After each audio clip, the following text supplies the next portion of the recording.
Okay, Kris King today, expedition leader, ultra runner, storyteller, owner of Beyond the Ultimate and the Spine Race, trustee of the Big Moose charity, and I know he's got a young family now too. I want to know, why haven't you stopped running? Uh, well, I did for a while, so, but I am back running regularly. So okay, maybe maybe because I need it. I'm a stupid adult that needs stupid things to deal with their stupid mental health. It's probably the best way to do it.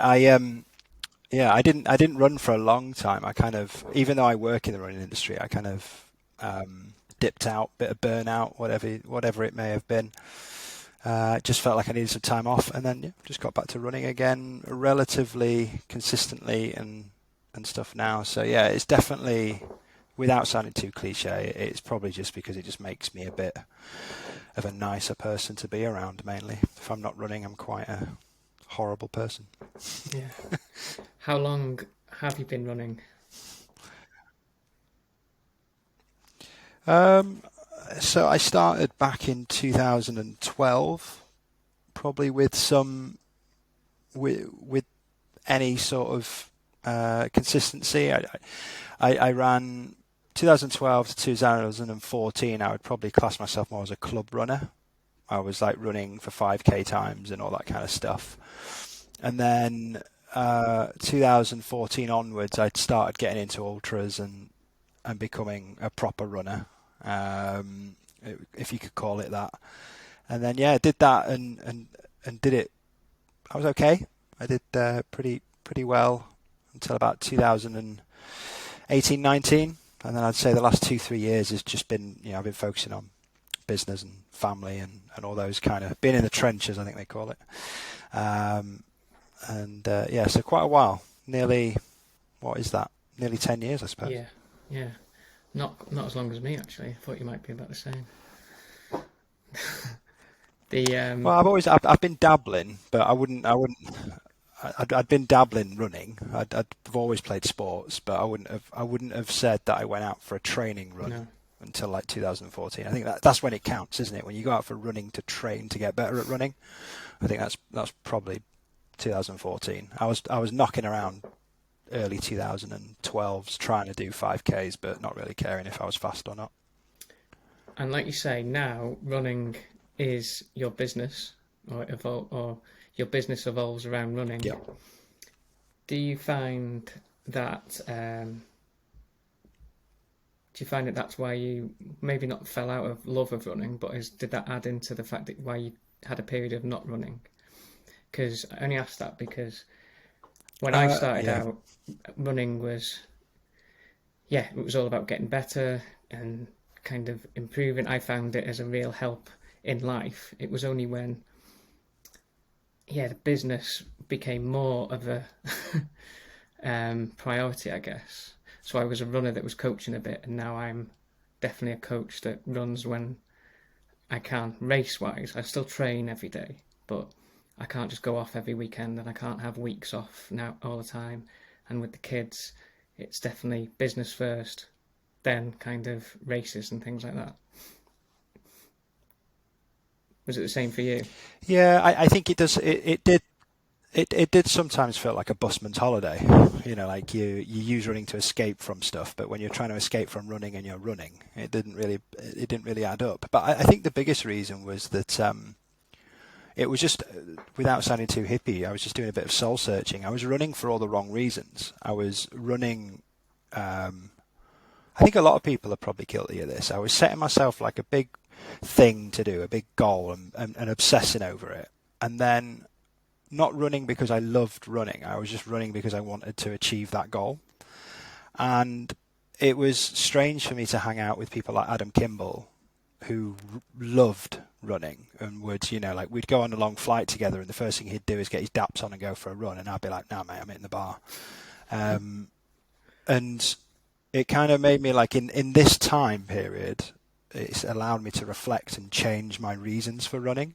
And now I can say for the first time, actually, properly, I'm irony because I've said, I've kind of fessed up to something that I'm doing over the next couple of years, but I'm in a place now where I'm running because I love it. I go out for a run because I want to, with no particular aim or goal or whatever, and that's what I was kind of waiting for. I was waiting for that kind of aha moment, and I think I've only really hit that in the last year.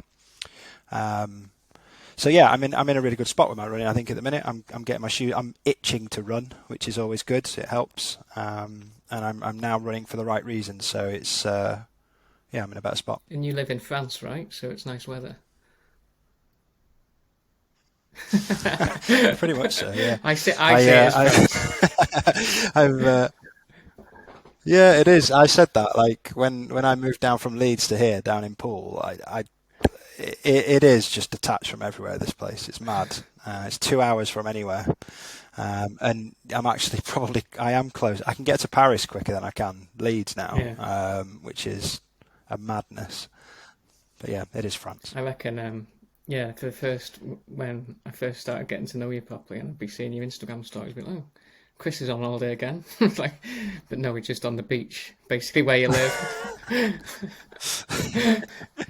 Yeah, yeah, and the funny thing is that it is a beautiful place to run here. I can pop on the chain ferry. I'm on the Purbex, and or I can run on the beach, and it is a beautiful spot. It's different though. When I started to run and really enjoyed running, I lived in the Pennines, so I was in this amazing spot for running, like right on my doorstep. I had probably quite similar to where you are now, where you live. You've just got hills in any direction and trails in any direction, and I actually took that for granted, I think, because then when I moved to here, I'm actually in quite a big residentially built up area. I've got to run for a couple of K before I get to a trail. Mm. And yeah, it is different, but it's good. It's good. And the fact that I've got so much good running, a car, 10, 15-minute car journey in any direction. Well, maybe not south, that'd be rubbish running. But I can go in a car journey east, west, or north and hit some good trails. Yeah, good. And I already know your plans for the end of the year, which is do people know? Are people allowed to know?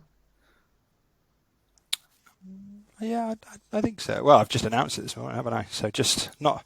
I should have saved it for a couple of hours. You could have had it as an exclusive. Well, I meant more So, the in January, not but the. no, I. Oh yeah, okay. So yeah, no, I think I think my all of my plans now, personal plans, are kind of revolving around learning the Southwest Coast Path. So I've booked on for a couple of races. I'm doing they're two Mud Crew events. I'm doing the one in August. It's like a 50k. No, it's not. It's 100k. I 100K. should probably know, shouldn't I? It's been a while since I booked. Yeah, 100k race down on the coast there, which is a particular section that I've never seen. And then the Arc of Attrition in January, which is quite a meaty race, isn't it? So yeah, they're the two kind of instant things on the horizon, and the whole reason for me booking onto those is just to learn bits of the Southwest Coast Path that I didn't or haven't been to, with a larger goal to try and run that whole trail quite quickly. And when you've been in races in the past, because I know you haven't been in that many races in the last few years, how competitive were you in these races? And are you daunted by coming back to them? It's always the same. Yeah, I'm always the same. I always turn up saying I'm not going to be competitive, and then the thing goes, and then I go. I think I've got to be realistic with my performance for January. I've had a long time off, and if I was at the fittest I've been, I would be hopeful for like a top 20. I don't think you can even, unless you've been doing races regularly, I don't think you can turn up to a race like the Arc of Attrition and just expect to appear in the top 10 or 20. It seems like it's quite a stacked field already. So being realistic with my goals for this January is just try and enjoy the 100-miler as much as possible, and if that's a thing. But also, there'll be an underlying expectation from myself to not be rubbish. If I can get to the end of that 100-mile and be happy with my performance, which probably isn't going to be related to a position, more so how I feel at the end of it, I'll be happy. I think give me another year on that.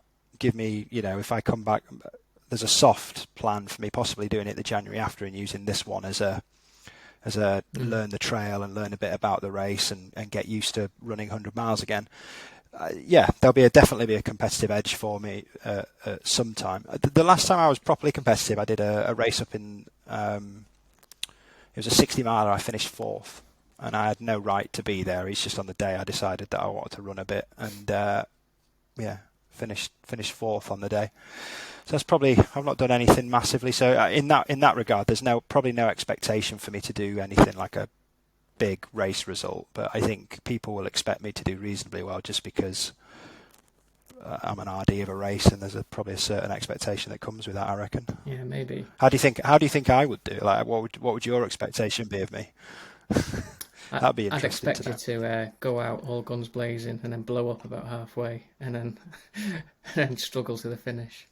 That's what Yeah, would be. you're probably That's right. what I would be more proud of. You're probably right, and I don't want an evenly paced top 10. yeah, and you can clip this and post it to me. Yeah, when I spectacularly blow up at mile 19, you can clip this, put it up on your social, and tag me in it, and then I'll be like, yeah, he was right. It's interesting though, because it is like sometimes. I mean, I don't feel it, but sometimes it is an expectation as a coach to be doing things well, I guess, and as an RD of like a big company. And like I've been to your race and seen you work as an RD, yeah, it's like there is expectation there, which I don't think is a bad thing, because I kind of like use it as motivation a lot of the time. And it's not that I think the expectation is to win, but it is still to turn up and put in a good performance at least.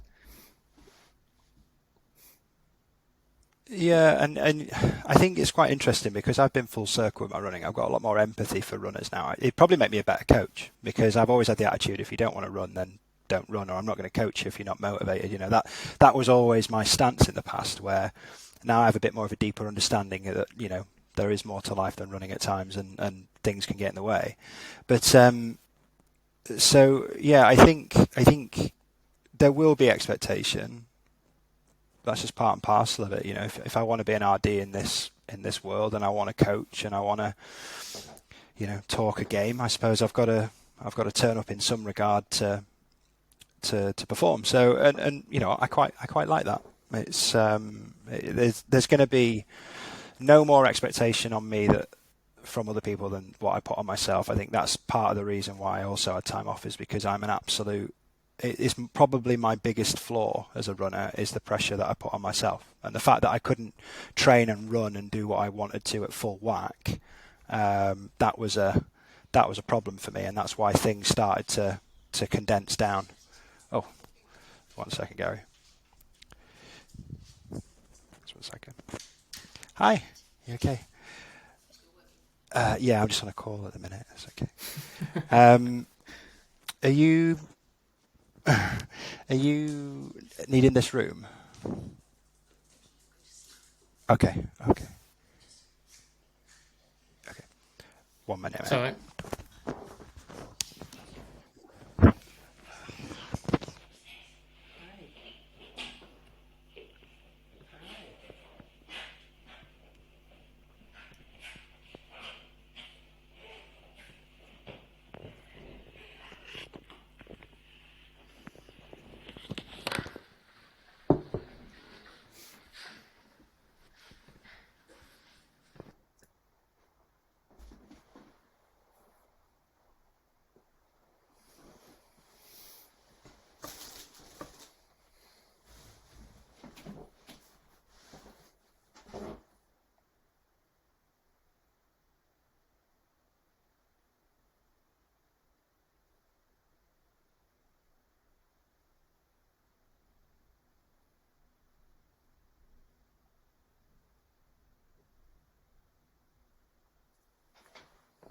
Hi, mate.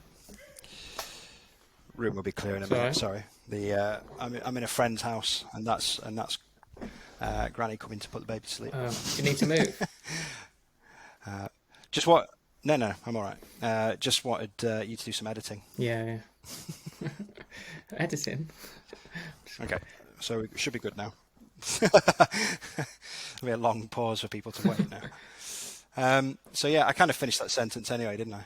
Yeah, what was it then? Just talking about pressure on Yeah, myself. Yeah, it was just talking about that's pressure on it. Yeah, myself, I know which what I wanted is to ask. yeah. So you've got the fifth. No, you've got the 100k, then 100 miler. Do you think that is mainly because you know? I know there isn't high. Well, there's a certain amount of expectation, but sometimes I think we enter these races because you know what you'll need to have to do them will set you up for the coastal path. And if you don't do those, then you're not going to be able to handle the coastal path.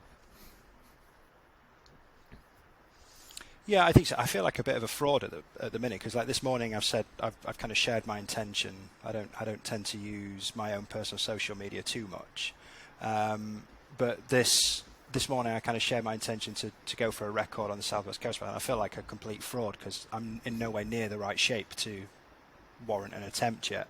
But in order to get to that point, I need to be doing these kind of races and performing well as a marker for that. So the 100k is the 100k is my race to blow up. I think. I think that knowing I can do that and get all the stupid stuff out of my system, then not even I don't think I'll be particularly quick or perform too well, but I can go at that race and hopefully make all my mistakes there.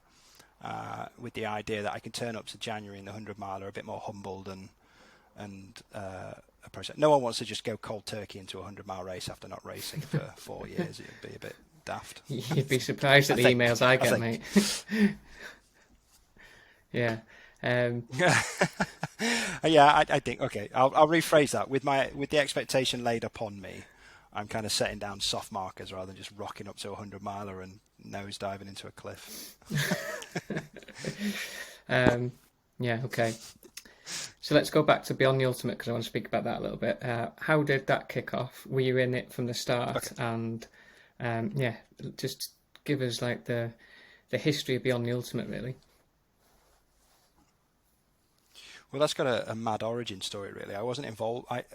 I used to own a gym. How I got into the RD side is I used to own a gym. I was coaching and strength working and running about a bit myself. And then I walked into a running store one day, and I knew the owner quite well because I ended up, in my early running days, spending a near fortune on kit through that place. And as I walked through the door, he pointed at me and went, "That's your guy." And there was a chap in there called John who owned Beyond the Ultimate. And they were basically had just been founded. They'd been operational for months at the time, and they'd had this concept. There was two of them, but one knew a fair bit about running, and the other one was, let's say, the money, the finances and stuff like that. And they had a big fallout, and one left, and then it just left the guy without the real insight into the running industry on his own, with a list of people to race in the jungle the following month. So he was in a bit of a pickle in this running store trying to get help desperately, and I just happened to walk in, and the owner said, "Yeah, he's your boy." And I was at a time in my life where I was looking for something new anyway. I kind of had a bit of a Stockholm syndrome in the gym where I was working. It was a lovely area, but it was a very small mining town, and when it takes an hour to walk to the post office because you're catching up with everyone, I just knew that I had to find something that kind of detached me from that. So I looked at it as a sign. I went and interviewed the next day. I had no right to get the job. I had no real, not massive amounts of organising anything commercially or to that scale. They hired me, and then 6 weeks later I was in the Peruvian jungle doing a race brief, finding it hard to believe that I was there. So it was pretty mad. We got through that, and then I kind of just realised at that point, this would be a good job. And then from there, we just slowly worked on things that they wanted out, I wanted in. They wanted less commitment, I wanted more commitment. And then in 2020. We made it official that I became like the majority shareholder and kind of took the company on. And then a little thing called COVID happened later that month. So things had to pivot quickly. But so yeah, we're in. Even though we've been operational for some time, in my head, I still feel like we're a new company. But we're not really. We've existed for about 7 or 8 years now. We've been operating events for 12. So yeah, we are quite an old company now. But yeah, it still very much feels fresh and new in my head because I've only, I think, in the last couple of years, only got it into the place where I could see it going. You know, we've got a full series now, and we've got the additional races like Highland and Rangers and stuff like that. So yeah, it's a fun job. And Not all the time, but most of yeah, the time, it's a fun job. you're very careful with not adding too much, I know. So you're not kind of spreading too thin, or you're not just adding races um, for any reason, really. There's a real ethos behind Beyond the Ultimate, I guess, and everything has to fit in with that. So that's what I want to know more about next, really. How do you go about, well, how did the first couple of races come about, and how have you added to the series so far? It always tends to be circumstance, really, and we get quite a lot of offers about where to go with races and things. The whole idea of the series was that it's environmental based, so you know the desert, ice, jungle, mountain. We just wanted to pick the most epic places we could, and places that people can't go to on their own. You know, if you wanted to go race or run in the Amazon, that's going to take a lot of logistical time for you to do that. If you want to race out in the Arctic Circle, it's going to be really hard to do that. So every location to pass its kind of matrix test for us has to be really remote. It has to be really unique. It can't just be a set of mountains or just a desert in the middle of nowhere. There has to be something unique. That normally revolves around wildlife or a unique story to the area as well. And then once the series got in place, the Rangers was again one of those weird opportunity moments where something happened and I took it and looked at that as an opportunity. And the same with Highland. Highland was just on the back of meeting a chap called Nick Watson, who you've met, and he said, come and look at this place. And surprisingly, we found a place on our home shores that kind of met the criteria of our global stuff. So it's all been through circumstance, but we actually say no to a lot more than we say yes to. So that's often sometimes hard because we've had some really good opportunities that, in fact, actually I said no to one last week. Said no to a really good opportunity last week, but it's just we've got to pick the right thing for us and not settle for average, I suppose. Try and have these. If you want pinnacle high value events, you've got to talk the talk and walk the walk. So yeah, it's an interesting time for us now because we're not actively looking at adding any more races to our series, but obviously, of course, in 2020 we merged with the Spine Race, so we're very, very busy with both companies at the minute. And how does that? Because I know, again, it's not like you made a big fanfare about the Spine Race or anything like that, because it's obviously some kind of protected species, the Spine Race. If Yeah. without alienating the whole of the Spine Race, were there things within the Spine Race that you could see that were obvious changes that you could improve it, basically, as an experience? Or Yeah, the Spine Race is a funny one because the Spine Race is a funny one because we when COVID happened, we knew that we needed a UK event, and the talk with the Spine Race had been going on for quite a while about us kind of coming on board, and it was either that or the Highland was our thinking pattern. Do we do the Highland or this? And we ended up doing both anyway, just because we saw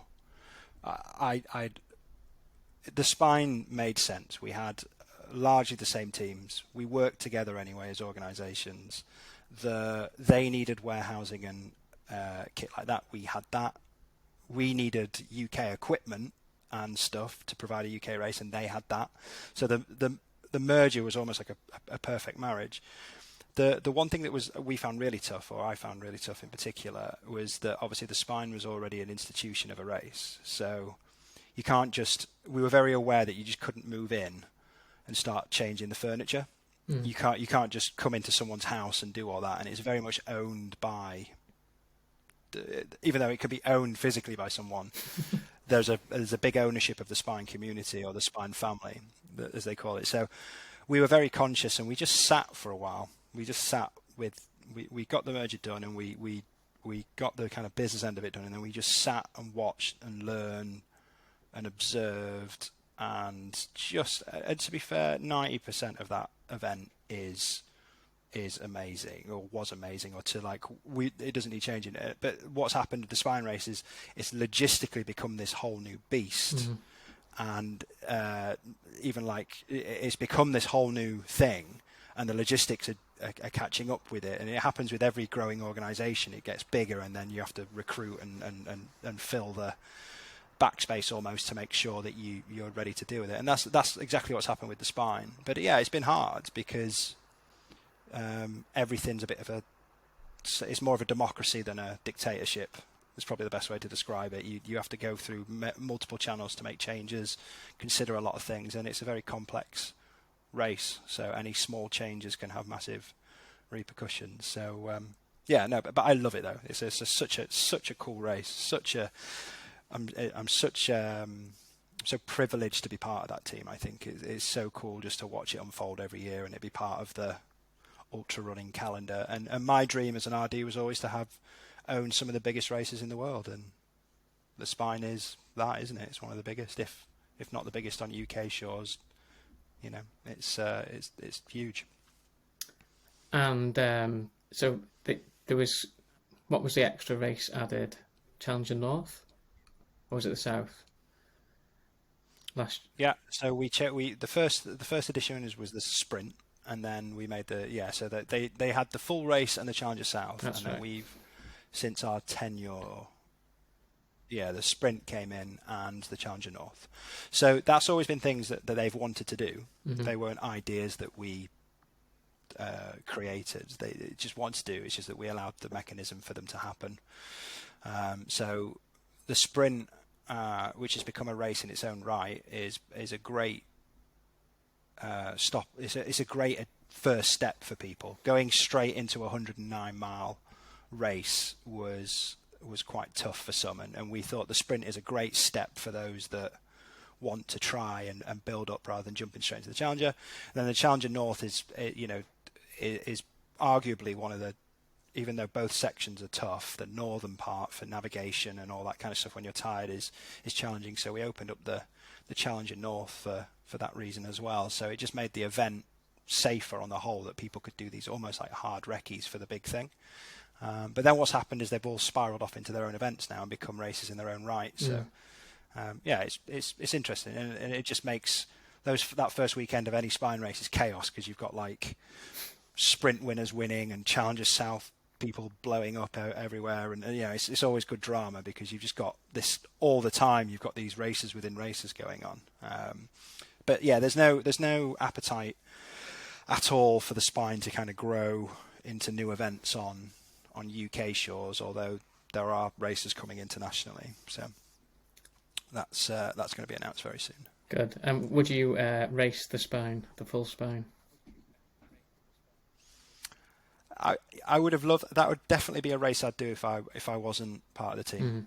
I ran my desert race back in 2019 when I was training Kimball for an RD role. Yeah, I've seen some of the clips of you severely hydrated. It looked. And you know what? I love that race because it's like it's just a great area and a great race. It's a racer's race, that one, for multi-days. But I just couldn't fully enjoy it. I couldn't fully enjoy it because you can't switch off. You're looking around at stuff, and there was a day I decided to race properly, and I was racing against what is a punter of mine, and you just can't enjoy that moment as much when you race and get the result, because you feel a bit like a tit. So I spent the rest of the week after that just kind of milling around the middle of the pack or helping people out that needed it and stuff, and not to make myself sound like I was slamming it. I was definitely struggling on that event as well. But yeah, I just wouldn't enter, which is another reason why I've gone for the Arc. It's just an event that I would do, and it's completely detached from anything I own, which allows me to enjoy it as a punter rather than an RD, I suppose. Yeah. Coaching wise and stuff, because I know you do a bit of coaching. Mm-hmm. What are the kind of people that you're coaching at the moment, or if at all, or is it more the adventure racing? Is it the multi-days? Is it a wide range of people, or who do you enjoy coaching? I haven't coached for a long time properly now. I did a bit in COVID just to kind of meet some end meet in the early days when we weren't delivering events. It's always a skill that I fall back on. But I think like you'll probably find this, Gary, that when you're running as a runner or trying to be like the best runner you can and coaching is quite tough, because where do you kind of fragment your time? And coaching takes a lot of time and a lot of energy and a lot of, especially it depends what type of client base you have, but sometimes they can be quite, if you're making yourself available to them and stuff. So I decided that if I can't offer a good coaching service, then I won't offer one at all. So I've not been coaching for a while, but I still consider like there's still an itch to scratch there. I still like coaching. I still like helping people. So what we have at BTU is like an RD service where people can call me up, and I don't program for them, but I'll say, what are you doing? Look at it and go, right, maybe you want to consider this, and here's some stuff, and here's a video, and here's some whatever. But the actual hard coaching I don't do anymore. But yeah, I started off in a strength coaching background, so I used to do a lot of strength coaching, and then transitioned into endurance stuff probably about 4 or 5 years into that. So I've got where most run coaches, I think, come from a running background. I started in a strength coaching background and then changed it to running. So I've probably got a different way of working, I suppose, than what most running coaches would do with strength. But yeah, so not coaching anymore, but I do enjoy it. And the people that I do enjoy the most is anyone that's just receptive to learning. And you'll probably find this as well, that it kind of comes with a natural level of discipline. You don't mind motivating people, you don't mind kind of showing them the ropes, but it becomes a lot harder as a coach, I think, when you also have to basically tie laces and help them out the door. That's when I particularly lost patience. I didn't have a lot of time for that as a coach. I think I would probably do now if I started coaching again, because I understand that a bit more. But definitely a few years ago, I probably didn't have the patience for that kind of person, and just enjoyed people that would do their program regularly without any intervention. They were the best. But back when I was coaching, online coaching wasn't really a thing. That's another thing. Yeah, it makes me sound really old. But online coaching wasn't really a thing. It was more face to face, or it was just really time consuming. It was phone calls and all this kind of stuff. So yeah, it was a bit different. I think like the landscape has changed so much. Like when I started doing it, I didn't fully understand how it could be a career as an online coach. I only knew like one of our friends, Robbie Britton, that was doing it properly, that I could see could make it work. So yeah, and anyone that came to me for coaching then, like you say, didn't need hand holding. They were really motivated. They just needed the guidance and maybe some education, and just they were the only people that seemed to want or come to coaching. Whereas now,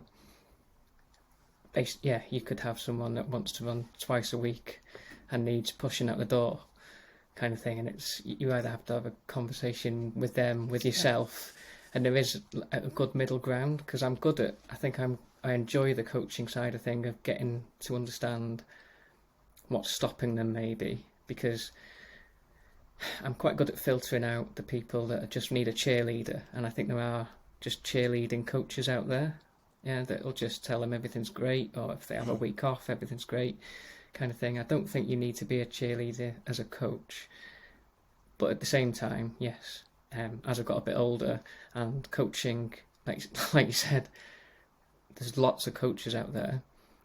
It's your coaching style has to match them to a certain extent. I still haven't got time for the people that are not going to get out at all, kind of thing, and just so that they can say they've got a coach. Well, it's kind of hard to coach someone that doesn't run, right? It's kind of hard for you to coach them if you're programming them and they're not doing it. So the first thing is, someone's got to kind of do some version of what you're suggesting. But I think that's where community comes in, and you seem to have a great one with your guys, is that if the community can rely on each other for motivation, and you're at the kind of top of that, providing the structure, then you've got a good coaching system, and multiple coaches within a system works and helps. But I think if you, and that's where I never went all in on coaching enough to get that. I always had a number of people where it was just direct response to me and direct response back, where if you can get to that point where you've got community, that power of the pack, then that's probably more powerful than a coach telling you to come on, get out the door and all that kind of thing. Because a coach can show empathy, but ultimately it's got to come from the person or the people that are training. And I think, that's the difference. So you're probably at this nice spot now where you've got a nice community of runners under your kind of stewardship who help each other out. I'm not part of any kind of Facebook groups, but I imagine there's a nice little thing there. And that, once you've got that, not to devalue you, Gary, but that is a really valuable service that you've built. And then you come in to kind of mop up the goods, I suppose. You kind of fill the gaps and make sure they're getting the results off the back of that. So I think that's what I've learned now. So if I was to kind of hit a reset button on coaching, that's what I'd do. But you just can't coach, run, RD, be a dad. I don't know. I had to move from I had to move out of one bucket, basically. My partner describes it as that, as you can't have a bucket full of water for each one. You've got to take from each one. So my idea at the minute was to focus on the running, my business primarily, and then I'm just starting to get a bit of time back to focus on running for myself. So I'm excited for the next couple of years, and hopefully I can put all the stuff I've learned and try and coach myself, which is probably going to be my hardest client. Because I am awkward to work with, so coaching myself is going to be pretty tough. Have you wrote yourself a plan, or are you not at that stage yet? I'm at that point where I've got the habit that there was no point in writing myself a plan because I wasn't even getting the basics right. So I've just got the basics right. I'm running for 3 to 6 hours a week. I'm rowing as well, which I'm enjoying. So that's been quite good. I'm at that point now where my body is not ready for the volume, but my mind is. So I'm just slowly, which is great. It's a great place to be in. I'm just slowly taking the volume up now. So I seem to get a good window of training in, and then I go away for work for a couple of weeks, and then I don't get to run as much. So the idea is now that I'll probably do another block, wait until about March, April time, and then I will start properly programming for myself. And that will hopefully get me through till August, where my first race is going to let me know whether that program was good or not. Yeah. So, but I also might rely on you or Robbie or some other coaches to. They always say every coach needs a coach, right? So they do. I think you'll never write the best program for yourself. I think it goes in phases. I think I really valued having a coach for 5 or 6 years, and then I've not had a coach for the past 18 months. But it's like you say. It was a point where I was having to crowbar the sessions in. It wasn't that the plan wasn't a great plan or the sessions weren't great. It was more, I just want to go and run with friends in the mountains, say, or I've got the kids at an age where they're just doing school clubs and things. So it's just, and again, once you've been coached for X amount of time and you've got X amount of knowledge, you kind of know where you need to be at for certain things. And then you have I've got quite a good kind of peer system around me that I can lean on a little bit if I need advice, and that kind of gets you through. And there might be another time, like if I was going to try and train for my best ever marathon, I'd probably go back to another coach because I think I would need it for that kind of thing. I think I would agree with you on that. If I was going for like a 10k, anything marathon and below time, I'd use a coach because there's no way. I don't enjoy that type of training as much. I did one last night actually. I did a 5 times 500s and all that kind of club running stuff, and I don't enjoy it. I'm just doing it at the minute because I'm aware that that's a quick way for me to get results now. while the volume's not there. But yeah, if it was that type of training, I'm not motivated by minute miles and all that kind of stuff. So I would have to bring myself a coach on board if I want to do that. For me, the best thing for programming for me personally, and maybe some of your clients can relate to it, is just the one that offers the most flexibility. If I have a beautifully written program for me, it could be laid out, macros per day, pace for this, all these kind of wonderful sessions. It's almost pointless when I've got a toddler that's being picked up from nursery because she's too ill today or whatever like that. It just kind of, I can't plan for that stuff. So my program, there's a good chance that most of my program for this year will be like run for 6 hours in a low steady heart rate, and then try and do half an hour of the heavier stuff, and float around that until you can get some more, and then maybe add some metrics in, like measure your meterage of climb. If you can get to like 3,000, 4,000, 5,000 meters of climb in a week, happy days. And just, it sounds incredibly simple, but for me that will work. And then as I get very close to the event, then I'll start thinking about specific event training. But there's no point in going too specific if I haven't got the base mileage in. And that's, if I'm honest, that's the stuff I enjoy. I enjoy the kind of, I struggle the loop running, just going out for an hour, looping around and finishing back at your house. I much prefer when I do the longer stuff, like when I get back to doing the longer stuff, I'll get a train to Weymouth, which is about an hour away on a train, and run home and like run walk in the hill, because it's a point to point. There's a sense to it. Yeah. If you said to me, go out for a 25-mile circular route outside my house, I'd really struggle. So I try and turn like the long training runs into adventures, and that's what a lot of my training will be. It's what, if I'm going to do the Southwest Coast Path any justice, I've just got to get as much climbing in and long days. There's no hack to that. That's what I've got to do. So I'm just going to build up slowly and try and build that volume up so I don't end up with any niggles or injuries. I feel older now. I feel older than when I last run. Like my recovery is a little bit slower, and it is because I'm nowhere near as fit. But I'm having to be a bit careful that there's this inner child in me that wants to just go and run 60-mile weeks, and if I do that, I'm going to blow my back up or whatever. Yeah, I had a calf strain a few weeks ago. I'll sit and suck my Werther's Originals. Yeah, it's definitely an. Yeah, Did you? And Well, it's because you're old. exactly. Now, I've never had one. I don't think I've ever had one. Give up. And I went to the physio and he said, "How old are you again, Gary?" I said 39. He goes, "Yeah, a year either side of 40 is when you start getting them." You're 39. Yeah. 40 this year. Oh, you give me hope, mate. You give me hope. Yeah. Oh, yeah. Oh, you give me hope. Yeah. I've still got plenty of time. I'm a spring chicken. Exactly. So, but how much did how much did becoming a dad change things in a I imagine in a positive way? Yeah, I mean, we had a particular journey to have Ari. We went through IVF and stuff, and it was a long time to get her. So I was definitely focused on making the most of it once she arrived, and still am. But the biggest change for me was my gene size, I think. I used to run and race at around about 75 kilo. Was my kind of, that was what my walking weight would be. Like if someone says, what do you weigh? 75 kilo. I'd go up a bit, I'd go down a bit. That's where I was. I am now, as you record this with me, 86.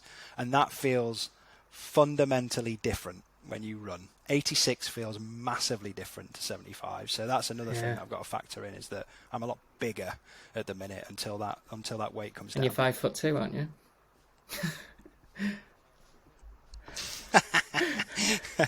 I'm not that short. I'm not that short. Yeah, I'm 64 kilos, and before 30 I was 60, so it does creep up. Well, no, 61 maybe. Yeah. See, I don't think I would ever be that. If I was 64 kilo at 6 foot, I would look very different. You don't want to be that at 6 foot. I wasn't even that when in 2000, and I don't know when it was. I think it was like 2015. I ran and cycled the coastline of the UK, and I was I either ran a marathon or cycled 100-mile day after day for a month, and I came back and I wasn't below 75 kilos. So if that can't get me to below 70, I've got no chance in hell of getting there. So I know that 74, 75 kilos is probably what I will be, or what I'd like to be, stood on the start line in January, albeit what my Christmas is like might depend on that. But yeah, I definitely won't be 86, because that is not conducive to running up hills, is what I've found. Yeah. It makes a huge difference. How many times a year do you have to go away with work, with these events? 4? I'm 5? out of the country for about 6 months of the year. Yeah. Six. And have you done a full year of that yet? Because we've been doing double. Yeah. So I did 6 months of the year away last year, which was quite tough. And then I'm away for 6 months this year. I'm including total time out of the house, like even the spine race I'm counting that, where I might be up north for 2 weeks. But yeah, I'm away for about 6 months of the year, and Ari's getting to an age now where she knows I'm away. So what we're trying to do is grow the team at Beyond the Ultimate Spine that I'm not at everyone, which is why Kimball is coming on board. I don't know if you've heard about him, but he's a pretty good runner. And then there's a lot more people coming into the team that can help with that kind of stuff, which means that maybe I took my first step back from a Beyond the Ultimate race in November. I didn't go to the desert. That was the first one, and the plan is that at least 1 or 2 a year is what I'll back up on. Yeah, I think you've got to have that, otherwise 3 or 4 years time you'll need it, definitely. Like I can't go away for a weekend without tears and tantrums, and it's fine once I've actually gone and I've come back with a present. But like I say, like before that, I was away for racing all the time or training with people all around the country, whereas now it's like, okay, I have to plan in the fact that when was the last time I left? Like, it's my daughter really for one night. The lad doesn't care, to be honest. Yeah. Well, I think for me it's more that I missed her first steps. Yeah. I was in Sweden when she did her first steps, and you can be so connected now anyway. So I got a video like pretty much as it happened, and when it happened, it's nowhere near the same.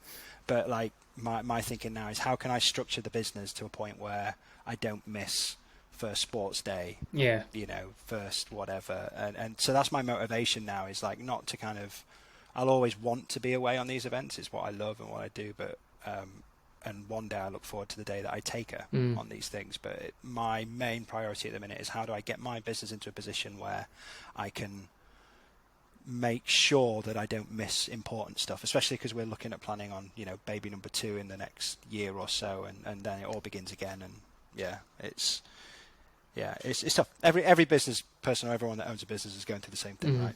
It's just, with a part and parcel of my job is I end up being out of the house, and it's a cool thing to be able to tell your kids that you go off exploring and doing this adventure stuff. But I don't think she will care when she's 3 or 4. She'll just want me there. Yeah. Is what I'm thinking. This is the stage that we're going into now with her, is that she's going to be 3 or 4 and she won't care that I've got this cool job. She'll just actually be more bothered that I'm not there to see ballet or drop her off. So yeah, it's tough.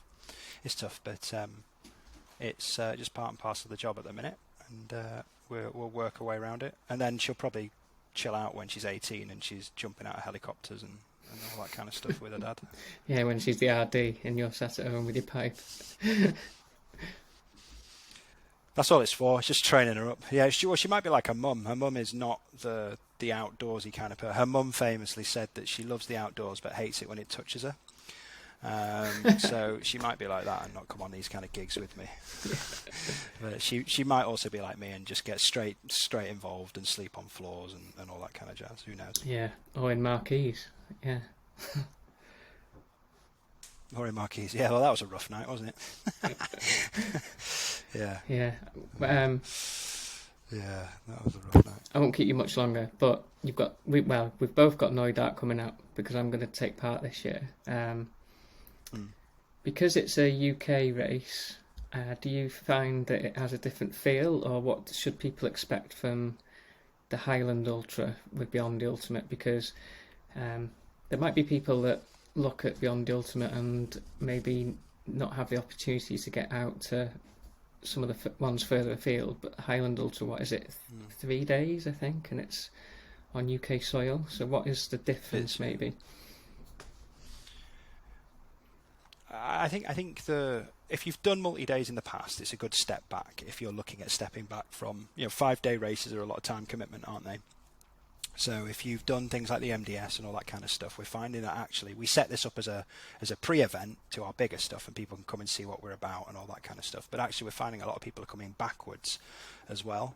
So if you've done multi-days and you're thinking, you know what, I haven't got the finances or the time to commit to a 5-day, then this is a good gnarly little event that will test you and give you all the kind of stuff that you get out of the 5 days and the 3. If you haven't done anything like this before and you've kind of eyeing up the big stuff, like a big kind of glitz and glamour event, then this is probably as much as you're going to get a taste of what we do here on British soil. So if you're listening as a Brit, Knoydart is, as you'll probably found as well, it's obviously part of the British mainland, but it almost doesn't feel like it, does it? It feels like it's detached from everywhere, and it's one of the last kind of places in this country where you haven't got phone signal and all that kind of stuff, so you can detach. There's a value to that. But the thing is, with it, you are on UK soil, so you still have the, on our big stuff, you haven't got the NHS that is there as a safety net and all that kind of stuff. So it's probably the most adventurous thing you can do, I would say, on UK soil over 3 days, and it's achievable for anyone, but it is a quite a challenging area. You think of the Lake District, think of Snowdonia, and just add just dial it up a tiny bit more in terms of the way that the kind of place looks and feels with weather, and you're about there. I think that's probably the best. So if you've walked up Scafell, or you've walked up Mount Snowdon, or Ben Nevis and all that kind of stuff, you'll know what a hill feels like and what terrain feels like underfoot. Just literally dial the adventure dial up a tiny bit more, and you can have 20 different weather systems in a day.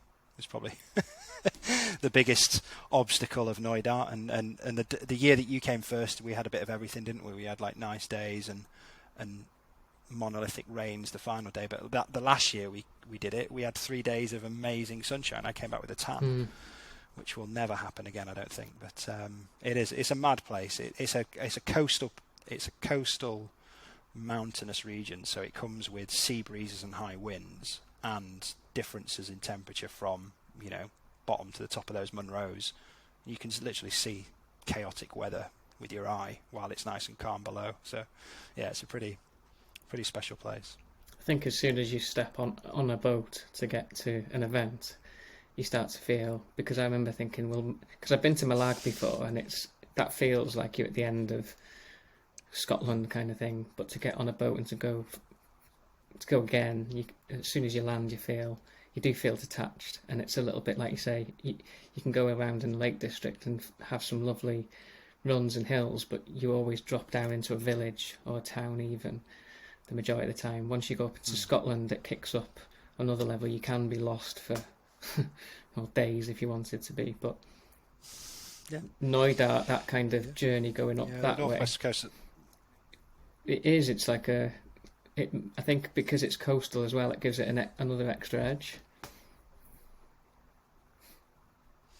Yeah, and I think it's one of those things that people can look at our races, and I think they probably do. They look at our races, they see a price tag on it, and they go, "Oof, that's steep." But then you've got to pair with that with all the stuff that goes back to the community, and when you're looking at responsible ecotourism like we do, where everything goes back into the area and you're recruiting locally and hiring locally and all that kind of stuff, it comes with a price. So what you get is, you do get there's no hiding about it. Our races do have a slightly higher price tag than most, but you are doing it responsibly. You are travelling and racing responsibly with carbon offsetting and all of the lovely things. And we're probably not as good as we could be as an organisation at touting about how much stuff we do. But that's probably the main difference with this area. This is an area which it can live off grid completely. It's a community of 100 people that owns the land that it lives on, and is a shining light of how we could live in another world if the political parties and the if we didn't end up with the democracy that we have now in this world, it could quite easily be little pockets of 100 at a time, and they have their own power, they have their own sustainable food projects, they have their own employment locally, they have a wood Noidart which we use, and all these kind of revenue streams to keep the peninsula alive and active.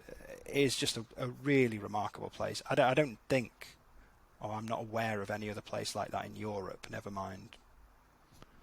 There might be some odd little places like that across Africa and sub-Saharan Africa and South America, but I can't think of anywhere across the Americas and stuff like that works like Noidart does. It's a pretty spectacular place. Yeah, and you get that sense. Although I didn't race it, I was obviously at that event, and because you get to hear from the Chief local, tent carrier. yeah, chief tent carrier. Yeah, that's kind of. I've never seen someone run so many miles carrying 2 tents. Yeah, I mean, most people have wrapped up FKTs for now, but I've got the FKT for a tent across Noidart. I know that much. No doubt in my mind have you got the FKT for tent carrying. There's no one on this planet that has carried a tent further and faster than you have. Not only that, to get it to the finish, only to find out that they already had enough tents. Yeah, that's one of those classic things that always happens logistically. Is that was an over plan of like, I don't think we've got enough tents, and so we moved some tents up the course by hand with Gary. And nope, we had enough tents. It's funny, isn't it? Because like I'm usually in. It was funny exercise. Because you have, like I know other race directors, and I've sat in on races and things, and it's always funny to see from the outside. It's like those little things. It's like, and that's what it takes almost. I think, oh, Gary, can you take this tent to checkpoint whatever by hand? But as a racer, you don't see any of that. You don't experience any of that, and it is quite good fun. No. And that one logistically is tough, it's actually really tough. Everything has to go over on a boat and back on a boat and round by a boat, and it's all timing. Like Kat, I don't know how she does it. My brain doesn't work that way, but her brain is like a spreadsheet, and she can manage boat trips and times and all that kind of stuff. So everyone, if you ever, for any aspiring RDs out there, find a cat. That's all you have to do. Find a Cat Martin, and they will make your world a lot easier, is what you have to do. She is an incredible human being. So you're more of a Richard Branson, just delegating. I don't think I'm as useful as he is, but if I could have even a fraction of his pocket money, I'd be happy. Yeah. Yeah. Okay. Saying that, one of his businesses has gone bust this week, hasn't it? Oh, I don't know. Just talking about Branson, I think I saw that Virgin Galactic. Yeah, so maybe I don't want to. Maybe I am better than Branson. Who knows? Yeah. Well, maybe. Yeah. We'll find out. I'm going to, if it's okay, I'm going to catch up with you later in your training, so this can be some more of your accountability to see how it's going for mainly the Southwest Coastal Path. But yeah, we'll catch up later in the year if that's okay, mate. Have you just become my coach, Gary House? No, I said I'm not a cheerleader.